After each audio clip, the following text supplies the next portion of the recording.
जाने आज उनकी रातों की नींदें हराम हो जाएंगी। ये बलूचिस्तान आवामी पार्टी दोबारा इक़्तिदार में आने वाली है, होशियार हो जाए।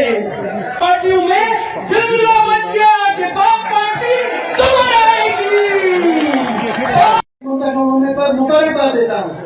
मंजूर हुसैन साहब को भी जनरल सेक्रेटरी मुंतखब होने पर मुबारकबाद देता हूँ और तमाम काबिला जितने अरकान आपने सिलेक्ट किए हैं, मुंतखब किए, उनको भी मैं अपनी दिल की गहराई से मुबारकबाद देता हूँ। आज का जो ये पंडाल सजाए, मैं समझता हूँ कि आज वफाकी पार्टियों में सिलसिला मच गया कि बाप पार्टी दोबारा आएगी। मैं यकीन जाने आज उनकी रातों की नींदें हराम हो जाएंगी।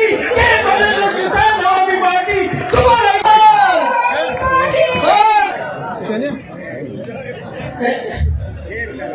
मैं शुक्रगुजार हूँ।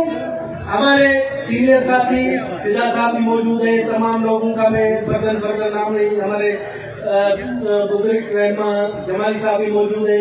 मैं चाहूंगा कि इनकी क़यादत में हम मुतहद हों और पूरे पाकिस्तान को दिखा दें कि बलूचिस्तान के लोग अपने मुल्क से वाले मोहब्बत करते हैं, उनके दिलों में पाकिस्तान है और हमेशा पाकिस्तान के खातिर रहेंगे।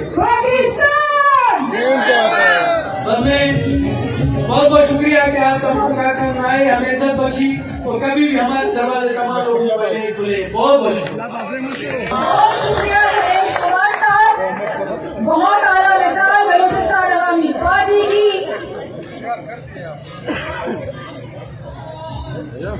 अब मैं दावत देती हूँ प्रिंस उमर साहब को कि वो भी आए और मुख्तसरन